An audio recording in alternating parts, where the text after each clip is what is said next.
예수님께서 이 땅에 다시 오시거나 아니면 예수님 재림 이전에 세상 종말에, 세상 끝에 어떤 일이 있는지 그런 것을 신학적으로 종말론이라고 합니다.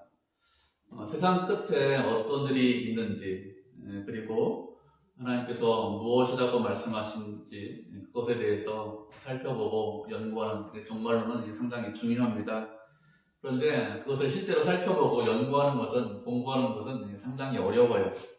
왜 그런가 하면 세상 끝에 무슨 일이 있는지 구체적으로 말씀하시지 않았기 때문에 그렇습니다. 종말에 관해서 가장 많이 기록되어 있는 성경이 계시록이죠. 그런데 계시록에 있는 언어는 대부분 상징적인 언어로 되어 있습니다. 그래서 해석하는 것이 상당히 어렵습니다. 해석이 난해하기 때문에 그래서 어렵고 난해해서 한 사람의 해석이 다 옳으냐 그런 것도 아닙니다. 특정한 어떤 사람의 해석이 다 옳지도 않습니다. 지금 상황이 이렇기 때문에 이단이 계시록을 이용해서 사람들을 많이 미혹을 합니다. 해석이 어렵고 분분하기 때문에 이런 일들이 있는 것이죠. 사도 요한이 계시록을 쓴 이후에 처음에 독자들, 소아시아의 7교회에 있는 성도들은 계시록을 읽고 이해하는데 그렇게 어렵지 않았을 것입니다. 그런데 시간이 지나면서 점점 어려워졌어요. 왜 그런가 하면 젊은 사람들은 과거 시대의 사람들, 예전 시대의 사람들의 사상이나 생각 이런 것들에 대해서 무조건 낡은 것이다, 무조건 잘못된 것이다 이렇게 생각해서 과거 사람들의 생각, 사상 이런 것들을 부정하고 배척합니다. 그래서 이 과거의 생각을 잘 이해를 하지 못합니다. 그러면서 시간이 점점 지나면서 점점 과거를 잊죠. 그래서 해석하는 것이 그렇게 쉽지 않습니다. 우리가 살펴보고 있는 마태복음 24장도 비슷합니다. 상징적인 부분이 꽤 많이 있습니다. 그리고 가까운 미래, 지난주에도 말씀드렸는데 가까운 미래와 먼 미래가 이렇게 혼용되어 있고 또 말세의 징조를 말씀하고 있고 또 말세에 우리가 어떻게 살아야 되는지 이것도 같이 말씀하고 있기 때문에 그렇게 이해하는 것이 쉽지 않은 그런 구절입니다. 29절과 30절을 보면은 인자가 이 땅에 임하기 이전에 예수님께서 이 땅에 오시기 전에 어떤 일이 있는지 말씀하고 있습니다. 즉시 해가 어두워지고 달이 빛을 내지 아니하고 별들이 하늘에서 떨어진다 이렇게 말씀하고 있죠. 하늘에 있는 권능들이 흔들린다 이렇게 말씀을 하셨습니다. 이것을 상징적으로 이해를 할 것이냐 아니면 문자적으로 이해를 할 것이냐 이렇게 학자들 사이에 좀 의견이 갈립니다. 어떤 사람은 상징이다, 이건 아니다, 이건 문자적으로 그대로 이루어진다 이렇게 주장을 합니다. 문자가 그대로 이루어진다 이렇게 주장을 하는 사람들은 종말에 가면 정말로 이런 일이 있을 것이라는 것이죠. 근데 이 말씀을 상징으로 이해하는 그런 사람들도 있습니다. 상징으로 이해하는 사람들은 예수님께서 이 땅에 다시 오시기 전에 세상에 권세 잡은 자들이 있는데 그 권세 잡은 자들의 권세가 떨어지는, 권세를 잃어버리는 그런 일들이 있을 것이다 이렇게 해석합니다. 이것을 문자적으로 해석하느냐 아니면 상징적으로 해석하느냐 이것은 크게 그렇게 중요하지 않습니다. 어떻게 해석을 하든지 우리가 알 수 있는 것이 있습니다. 그것이 무엇인가 하면 예수님께서 이 땅에 다시 오시기 전에 세상이 상당히 혼란스럽다, 매우 혼란스럽고 이전에 보지 못하던 아주 큰 혼란이 있을 것이다. 이것은 분명합니다. 그래 큰 혼란이 있는데 그런데 땅에 있는 모든 족속이 통곡한다고 했습니다. 땅에 있는 모든 족속이 통곡한다는 것은 스가랴 12장에 있는 말씀을 인용을 하신 것입니다. 스가랴 12장에 있는 말씀은 이스라엘 백성들이 돌이키고 회개한다 이런 의미로 12장을 보면 그렇게 말씀하셨습니다. 그런데 마태복음에 있는 24장에 있는 말씀은 그런 의미로 말씀하신 것은 아닙니다. 세상에 있는 모든 백성들이 통곡한다, 애통한다 이런 말씀인데 왜 애통을 하는가 하면 말세가 되면 세상에 있는 모든 나라와 모든 민족이 예수 믿는 사람들을 박해한다고 했습니다. 24장 9절을 보시면 이렇게 말씀을 하고 있죠. 그때 사람들이 너희를 환난에 넘겨주겠으며 너희를 죽이리니 너희가 내 이름 때문에 예수 그리스도라는 이름 때문에 모든 민족에게 미움을 받을 것이다 이렇게 말씀하셨습니다. 세상 끝날에 이런 일이 있을 것입니다. 그래서 많은 사람들이 배교한다고 했어요. 그리스도를 모른다고 하고 그리스도를 떠난다고 했습니다. 이렇게 모든 민족이 예수 믿는 사람들을 박해하고 그리고 많은 사람들이 배교하기 때문에 그것 때문에 애통을 한다는 것이죠.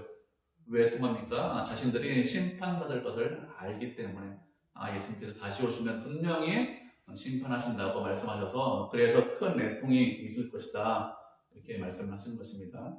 그렇게 우주적인 아주 큰 혼란이 있은 이후에 예수님께서 구름을 타고 이 땅에 오십니다. 천사들을 보내서 택한 사람들, 하나님의 백성들을 이 끝에서 저 끝까지, 하늘 이 끝에서 저 끝까지 모으십니다. 택한 백성들을 모으고 하나님의 자녀를 모으시는 것이죠.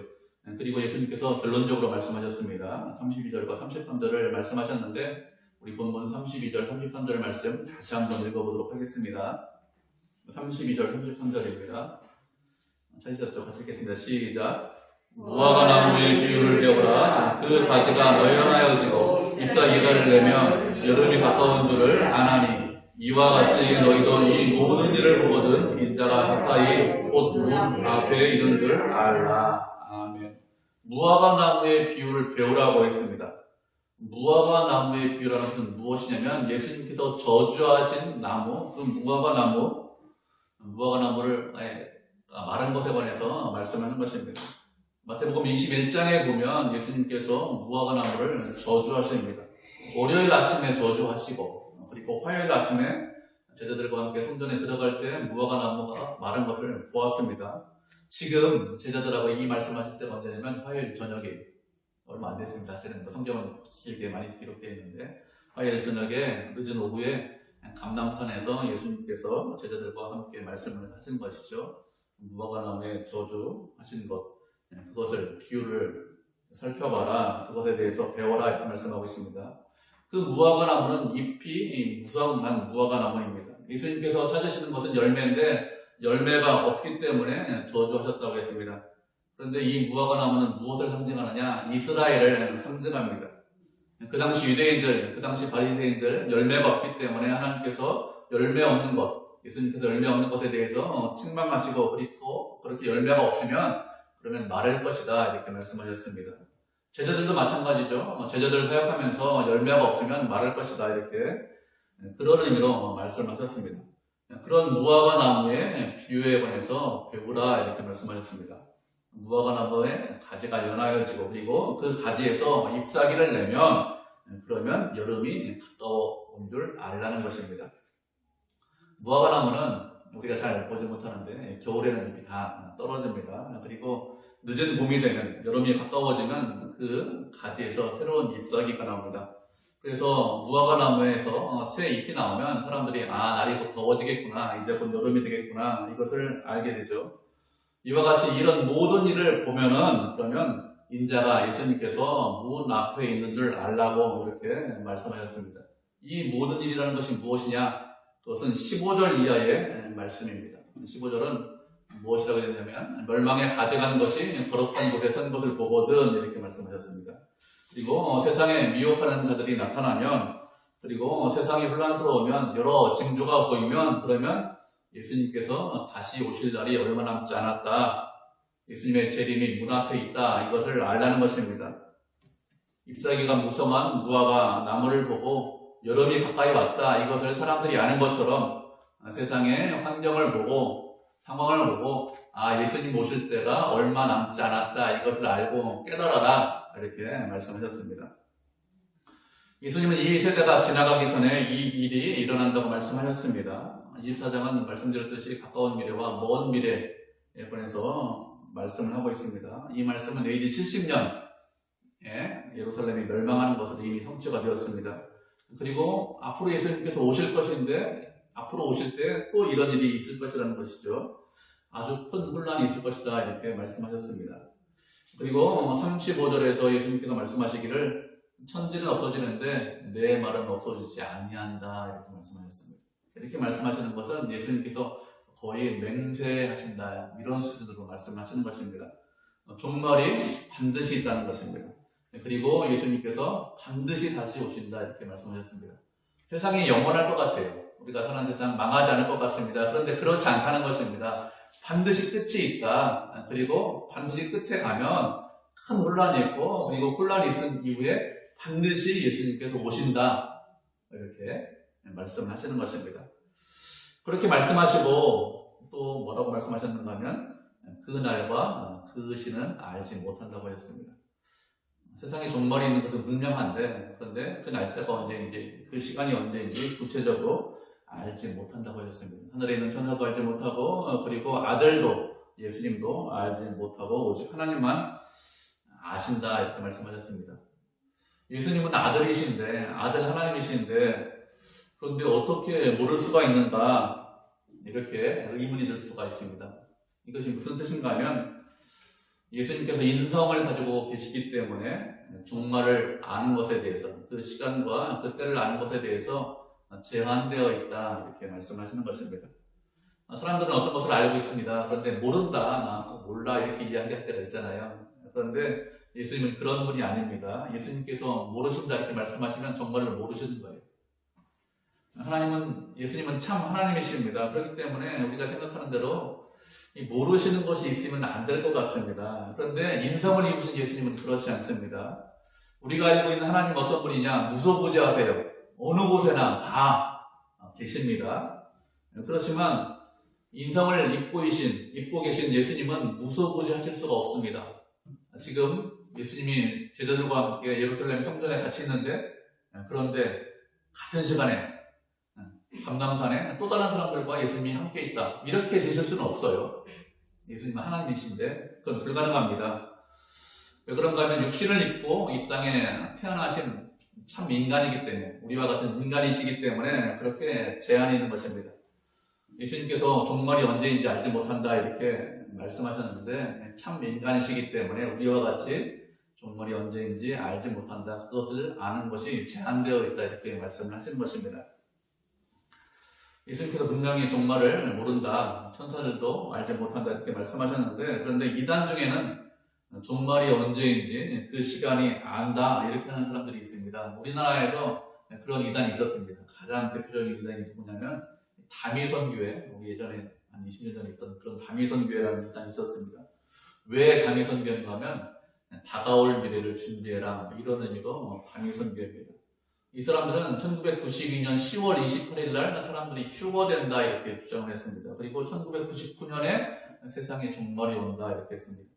80년대 후반부터 이런 주장을 했는데 90년대가 돼서 시한부 종말론을 이렇게 믿는 사람들이 이상한 행동을 하기 시작을 했습니다. 어떤 주부가 있는데 중학생 1학년 아들을 데리고 가출을 했습니다. 왜 가출했는가 하면 전도한다 하면서 집을 나갔습니다.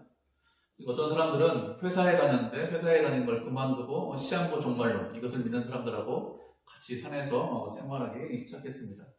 또 어떤 사람은 철도 공무원이었는데 이 철도에서 이 이장님 목사, 시한부 종말론 믿는 이장님 목사 설교를 들었어요. 어떻게 되었을까요? 철도에서 그 테이프를 틀었는데 해고되었습니다. 어떤 여고생은 어떻게 했냐면 시한부 종말론을 믿는 그런 교회에 나갔는데 부모가 보니까 안 될 것 같잖아요. 그래서 나가지 말라, 이렇게 해서 집에서 못 나가도록 가둬두었습니다. 이 여고생이 어떻게 되었을까요? 나중에 유서를 쓰고 자살했습니다. 상당한 거죠. 이렇게 사회에 문제가 되자 경찰이 이 사람 이장님 목사를 구속해서 수사했습니다. 92년 10월 전에 구속되었는데요. 92년 10월 28일 날, 기억하실지 모르겠지만 방송 3사에서 다 방송을 들었어요. 산에 올라가서 생방송으로 올라간다는 날짜에 그 저녁 때 막 방송을 틀어줬습니다. 흰옷을 입고 사람들이 막 노래 불렀는데 12시까지 아무도 안 일어났습니다. 우리 예상대로 그 중에 있던 사람 한 사람, 어느 누구도 휴가된 사람이 없어요. 한 사람이라도 휴가됐으면 휴가된다, 그 말이 맞을 텐데 아무도 휴가되지 못했습니다. 그런데 그 중에 있던 사람들 중에서 뭐라고 했냐면 날짜 잘못 계산했다, 다른 날짜다, 이렇게 주장하는 사람들이 있었습니다. 예수님께서 아무도 모른다, 하나님만 아신다고 했습니다. 그런데 이단이 날짜를 계산하고, 그리고 이렇게 날짜를 계산한 이단이 계속해서 나타났습니다. 기독교 역사가 예수님께서 부활승천하시고 2000년이 넘었습니다. 2000년 넘었기 때문에 우리나라에만 이런 이단이 있는 것이 아닙니다. 세상에, 전 세계에 이런 이단이 꽤 많이 있었습니다. 이런 사람들은 예수님이 언제 오신다, 이렇게 날짜를 발표했는데 그 날짜에 안 와요. 1948년도에 온다, 이렇게 하는 사람도 있고 50몇 년도에 온다는 사람도 있었는데 안 옵니다. 날짜를 수정해서 또 발표했습니다. 그 날짜에 또 안 오죠. 그래서 어떻게 했냐면 더 이상 날짜를 쭉 발표해도 안 믿어요. 안 믿으니까 날짜 자체를 외국인한테 아예 발표를 하지 않습니다. 그렇게 날짜를 발표하지 않으면 그곳에 있던 사람들 어떻게 되었을까요? 다시 정상적인 교회로 와서 생활했을까요? 그렇지 않습니다. 정상적인 교회로 돌아오지 않았습니다. 대부분의 사람들은 그곳에 남아있거나 아니면 다른 시한부 종말론, 날짜를 이야기하는 시한부 종말론을 연구하는 사람들, 그렇게 날짜를 밝히는 사람들에 가서 같이 생활을 했습니다. 한번 이단에 빠지면 빠져나오는 것이 그렇게 쉽지 않습니다. 우리가 말씀하는 것을 살펴보도록 하겠습니다. 데살로니가 후서 3장 10절에서 12절 말씀입니다. 데살로니가 후서 3장 10절에서 12절입니다.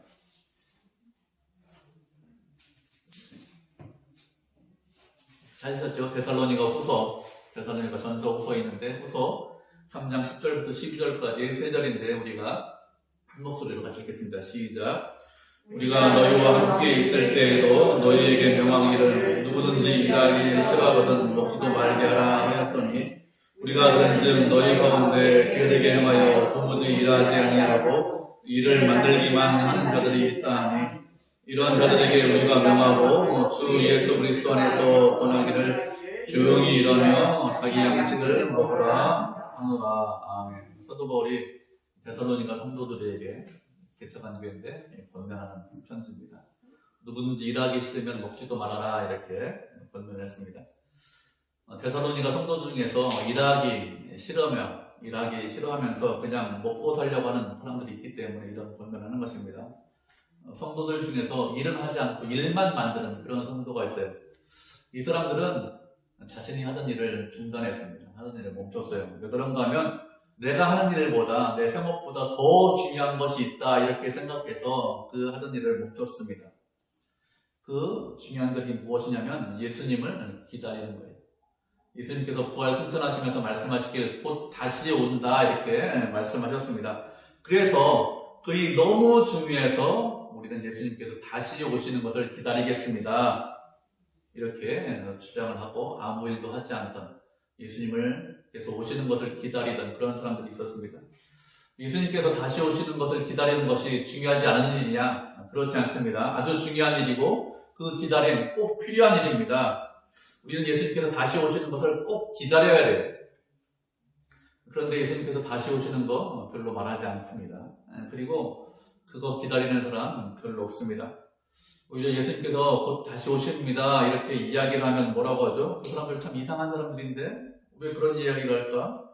이렇게 이상하다 이렇게 이야기하는데 사실은 그렇게 이상하다고 생각하는 것이 잘못된 생각입니다.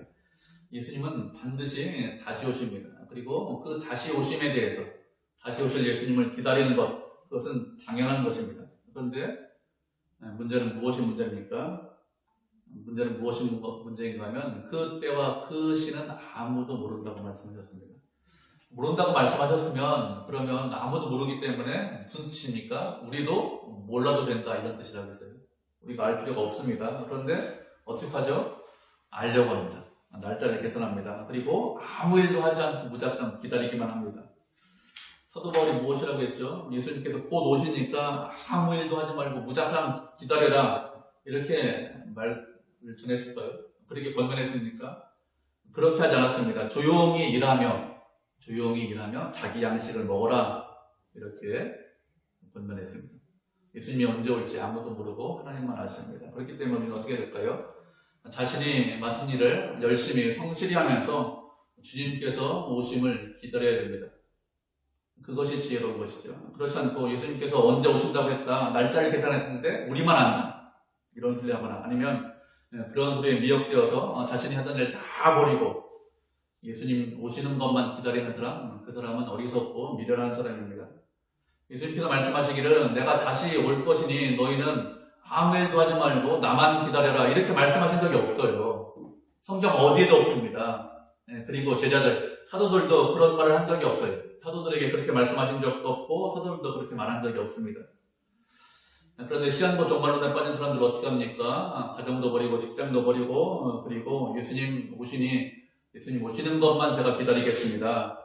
그러면서 하는 말이 이것보다 더 중요한 것이 어디 있습니까? 맞습니다. 그것만큼 중요한 것이 없습니다. 그런데 그렇게 기다리는 것 중요하지만 어떻게 기다려야 됩니까? 모든 일을 버려두고 기다리는 것이 아니라 자신의 가정에서, 직장에서, 자신의 삶의 일터에서 일을 하면서 그러면서 자기의 양식을 먹으면서 기다려라 이렇게 말씀하셨지, 일을 만들면서 사회적인 문제가 되면서 그러면서 기다려라 이렇게 말씀하신 적이 전혀 없습니다. 잘못된 생각입니다.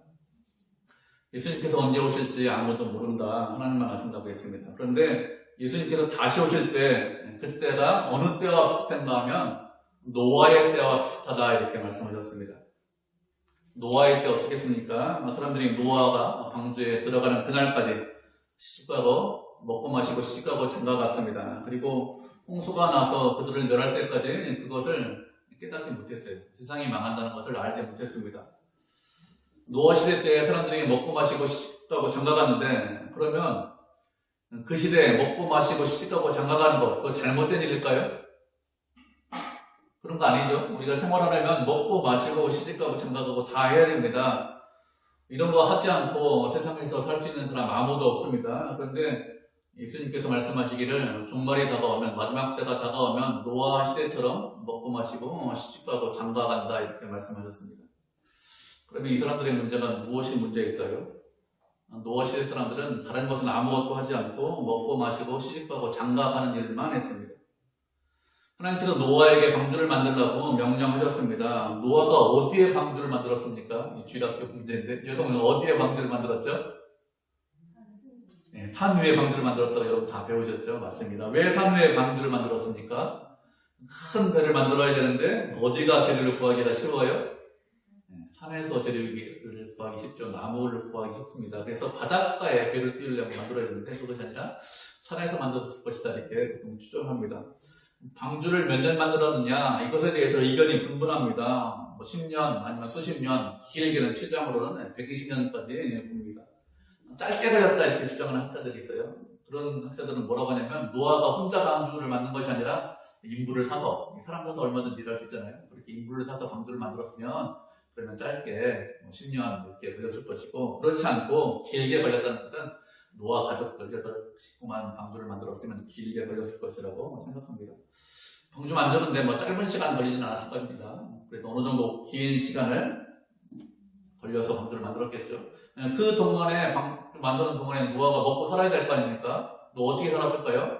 시장도 가고 친구들도 만나고 방주도 만들고 이렇게 했죠. 노아 아는 사람도 만나고 모르는 사람도 만났을 것입니다. 사람들이 물어봤겠죠. 노아야 뭐하냐? 방주 만들어. 왜 방주 만들어? 하나님께서 물로 세상을 심판하신다고 말씀하셨어.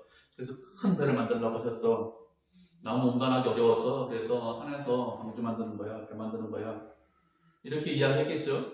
노아가 생활하면서 전도했겠죠. 거룩한 사람이니까 같이 방주 만들자, 세상 물로 심판하신다고 했으니까 같이 방주 만들어서 방주 타서 우리가 구원받자, 이런 얘기 했겠죠. 그런 얘기 안 하고 그냥 방주만 만들었을까요? 시장도 안 다니고 그냥 방주만 그렇지 않습니다. 몇십 년 만들었으니까 다 알아요. 그런데 사람들이 어떻게 했습니까? 아무런 반응도 하지 않았습니다. 한 10년쯤 지났다고 생각해 보세요. 뭐하냐? 배 만들어. 아직 멀었냐? 아직 멀었어. 10년 동안 비 한 방울도 안 왔네? 알아. 그런데 하나님께서 비 온다고 말씀하셨어. 그 전에 배 다 만들어야 돼. 언제 비 와? 잘 몰라. 그런데 하나님께서 오신다고 했으니까 오실 거예요. 이렇게 했겠죠. 그 당시 있는 사람들, 노아가 뭐 하는지 다 알고 있었습니다. 산에서 배를 만들었고 누구나 다 볼 수 있게 배를 만들었습니다. 그런데 그 시대 사람들은 어떻게 했습니까? 노아의 행동을 보면서 먹고 마시고 시집가고 장가가는 일만 했습니다. 방주를 다 만들었습니다. 방주를 다 만들고 어떻게 하죠? 동물들 다 태웠죠. 그거 다 봤겠죠. 식량도 다 태웠습니다. 다 봤을 것입니다. 모든 식구가 방주에 들어갔습니다. 그리고 방주문을 닫았습니다. 그런데 창세기 말씀해 보니까 방주문을 닫고 언제 동안 비가 오지 않았습니까? 일주일 동안 비가 오지 않았어요. 7일 동안 비가 오지 않고 7일 이후부터 비가 왔습니다. 사람들이 비 오면서, 비 맞으면서 어떻게 생각했을까요?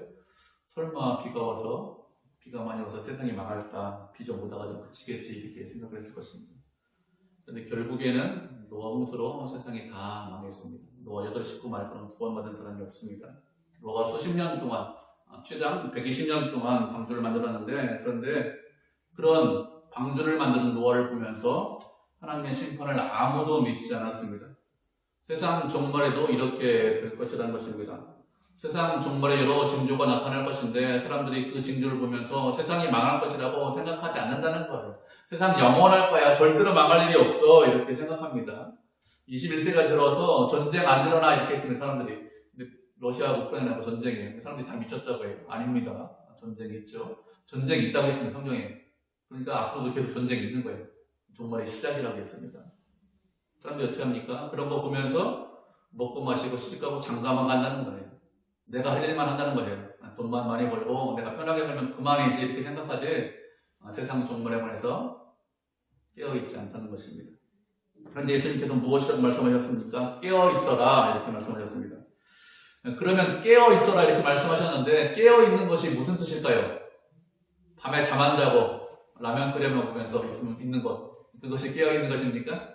그런 의미로 말씀하신 것은 아니겠죠. 깨어있으라는 것은 영적인 의미로 깨어있어라 이렇게 말씀하시는 것입니다. 예수님께서 언제 오실지 알지 못하기 때문에, 그걸 모르기 때문에 그것을 준비하라는 것입니다. 준비하는 사람, 그 사람이 깨어있는 사람입니다. 두 사람이 밭에서 일합니다. 그런데 한 사람은 데려감을 당하고 한 사람은 버림받는다 이렇게 말씀하셨습니다. 두 여자가 맷돌질합니다. 그런데 한 사람은 데려가신다고 했어요. 그런데 한 사람은 데려가지 않는다고 말씀하셨습니다. 그러면 예수님께서 데려가는 사람, 데려가지 않는 사람 이렇게 있는데 그러면 두 사람의 차이가 무엇이 있을까요? 외형적인 차이는 아무런 차이가 없습니다. 외형적인 차이 때문에 버림받고 데려감을 당한다 이런 뜻이 아닙니다. 두 사람이 똑같이 밭에서 일하는 거잖아요. 두 사람이 똑같이 밭에서 맷돌질하는 거잖아요. 그렇기 때문에 외형적인 차이는 전혀 없습니다. 그럼 무슨 차이가 있습니까? 무슨 차이가 있는가 하면 영적인 차이가 있는 것입니다. 깨어있는 사람 어떤 사람일까요? 깨어있는 사람은 예수님께서 나를 이 땅에 보내주셨는데 왜 이 땅에 보내주셨는지 알고 있는 사람, 그 사람이 깨어있는 사람입니다. 지금 내가 이때 무슨 일을 해야 되고 어떻게 열매를 맺어야 하는지 알고 있는 사람, 그 사람이 깨어있는 사람입니다. 그런데 그렇지 않은 사람, 깨어있지 않은 사람은 어떤 사람이죠? 하나님께서 우리를 이 땅에 보내주셨는데 그래서 똑같이 밭을 갈고 있는데 똑같이 맷돌질 하고 있는데 그런데 왜 밭을 갈고 있는지 왜 맷돌질 하고 있는지 알지 못하는 거예요. 왜 밭을 갈고 왜 맷돌질 합니까? 다른 사람이 그렇게 맷돌질 하니까, 다른 사람이 밭을 가니까 나도 한다, 이런 사람이죠. 다른 사람이 그렇게 사니까 나도 그렇게 살아.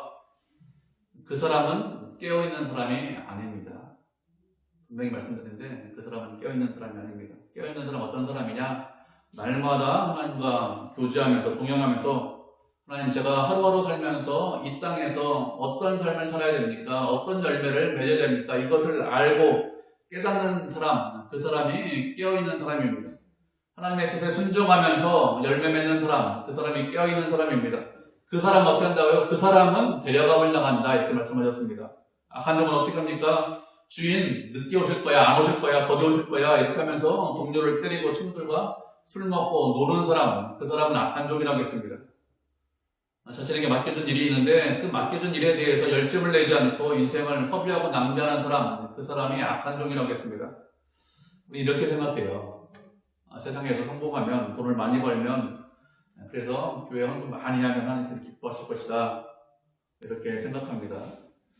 하나님께서 그것을 원하면, 그런 인생을 살길 원하면 그렇게 살면 됩니다. 그런데 하나님께서 원하시는 인생이 그런 인생이 아닙니다. 그러면 아무리 성공을 해도 그 사람의 인생을 허비하고 낭비한 것이죠. 하나님께서 우리에게 원하시는 것이 무엇입니까? 늘 성경을 보시면 말씀하시죠. 열매 맺어라 이렇게 말씀하세요. 세상에서 성공해라 이렇게 말씀하신 적이 절대 없습니다. 하나님의 뜻에 순종해서 당신께서 원하시는 길로 가기를 원하십니다. 그런데 세상에서 열매 맺는 것이 아니라 내 욕심에 이끌려서 하나님께서 원하시지 않는 그런 길로 가면서 내가 부자 되고 성공하면 하나님께서 기뻐하실 것이다 이렇게 간다면 사실은 그건 아무것도 아니죠. 하나님께서 원하시는 그런 삶을 살자면서 아무리 큰 성공을 해도 그것은 인생을 허비하고 낭비하는 것입니다. 하나님의 뜻대로 살자면 성공한 것, 부자가 된 것, 그것이 성공이 아니고 진정한 부자가 아닙니다. 그렇기 때문에 우리는 하나님께서 내 삶에서 나에게 원하시는 것이 무엇인지 깨달아야 됩니다. 그래야 인생을 허비하지 않습니다. 낭비하지 않습니다. 그런데 대부분의 사람들이 잘 몰라요.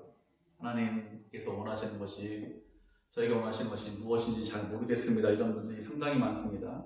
어떻게 해야 될까요? 그러면 기도하셔야 됩니다. 하나님, 저에게 원하시는 삶이 무엇입니까? 내가 맺어야 되는, 오늘 맺어야 되는 열매가 무엇입니까? 당신께서 원하시는 길을 가기 위해서 내가 어떤 삶을 살아야 합니까? 이렇게 매일 묻고 기도하셔야 됩니다. 그러면서 하루하루 거룩하게 사셔야 되겠죠. 그렇게 기도한다고 잘 아느냐? 그러면 얼마나 좋겠습니까? 기도해도 잘 모를 수 있습니다. 그러면 어떻게 될까요? 잘 모르면 일단은 우선은 죄 짓지 마셔야 됩니다. 죄 짓는 것은 어디에도 하나님의 뜻이 없어요. 죄를 짓지 마셔야 됩니다. 그리고 날마다 말씀을 묵상하시면서 기도하시면서 하루하루를 충실하게 사셔야 합니다. 하나님께서 나에게 원하시는 것이 무엇입니까? 하나님께서 나에게 인생의 하루를 허락해 주셨으니 하나님 제가 성실하게 충실하게 거룩하게 살겠습니다. 주님과 동행하면서 내 삶의 자리에서 그리스도인답게 살겠습니다. 이렇게 하루하루 살면서 하나님 당신의 뜻이 무엇입니까? 말씀해 주십시오. 깨닫게 해주십시오. 이렇게 하면 분명히 깨닫게 됩니다. 분명히 깨닫게 돼요. 처음에는 잘 모를 수 있습니다. 이해가 안 갈 수 있습니다. 그런데 분명히 우리에게 말씀해 주십니다. 그리고 이것이 나를 이 땅에 보내주신 하나님의 뜻이구나 이것을 알고 이것 때문에 이것을 하라고 하나님께서 나를 이 땅에 생명을 주시는구나 이것을 알게 됩니다. 그렇게 날마다 주님과 동행하면서 그 뜻을 깨닫게 되면 그러면 그 뜻대로 나를 향하신 뜻대로 그대로 살면 그 사람은 깨어있는 것입니다. 그 사람이 밭에 가서 반일을 하건 맷돌을 잡고 맷돌질을 하건 뭘 하든 상관없어요. 깨어있으라고 하면 잘못하면 다 목사되라 이렇게 생각하는데 아닙니다. 그런 뜻이 아닙니다. 내 삶에서 깨어있으면서 이런 뜻에서 내가 이 일을 충실하라고 나를 보내주셨구나. 이 일에 열매 맺으라고 나를 보내주셨구나. 이걸 분명히 깨닫게 됩니다. 그러면 그 자리에서 삶의 자리에서 충성하시면 됩니다. 그렇지 않고 욕심에 미혹되어서 원하지도 않은 하나님께서 원하지도 않는 그런 길을 가면서 이렇게 해서 성공하면 하나님께서 영광 받으시겠지 이렇게 생각하는 것은 인생을 허비하고 낭비하는 것입니다. 그것은 깨어있는 것이 아닙니다. 하나님께서 우리에게 원하시는 것은 하나님의 뜻대로 사는 것, 나에게 원하시는 뜻은 무엇인지 알아야 돼요. 그렇게 하는 것이 깨어있는 것입니다. 결론적으로 말씀을 드리면 세상의 종말이 언제 있을지 아무도 알지 못합니다. 하나님만 알고 계시죠. 그런데 사람들은 어리석어서 그때와 그 시간을 알려고 합니다. 어리석은 사람들, 어리석은 짓을 해서도 안 되고 어리석은 사람들에게 미혹돼서도 안 되겠죠. 예수님께서 다시 오실 때는 노아의 때와 같다고 말씀하셨습니다. 노아의 행동을 보면서 최장 120년간의 행동을 보면서 아무도 심판에 관해서 생각하지 못했습니다. 먹고 마시고 시집가고 장가가는 일만 했습니다. 우리도 먹고 마시고 시집가고 장가가는 일에만 내 일상에만 내몰되어 있으면 그 사람은 어리석은 사람이죠. 하나님께서 우리에게 원하시는 것은 깨어있는 것입니다. 먹고 마시고 시집가고 장가가도 왜 내가 여기서 먹고 마시고 시집가고 장가가는지 왜 이 일을 하는지 하나님께서 원하시는 것이 무엇인지 알고 깨달으셔야 돼요. 이렇게 살라고 이 삶에서 이렇게 열매를 맺으라고 이렇게 나를 보내주셨구나. 그 사람이 깨어있는 사람이죠. 우리 성도님들은 주님의 말씀처럼 늘 깨어있어서 주님의 뜻을, 내 삶을 향한 뜻을 알고 그리고 매일의 삶에서 열매를 맺어서 하나님께 영광을 돌리는 믿음의 성도, 은혜의 성도가 되시기를 주님의 이름으로 축복을 드립니다. 아멘.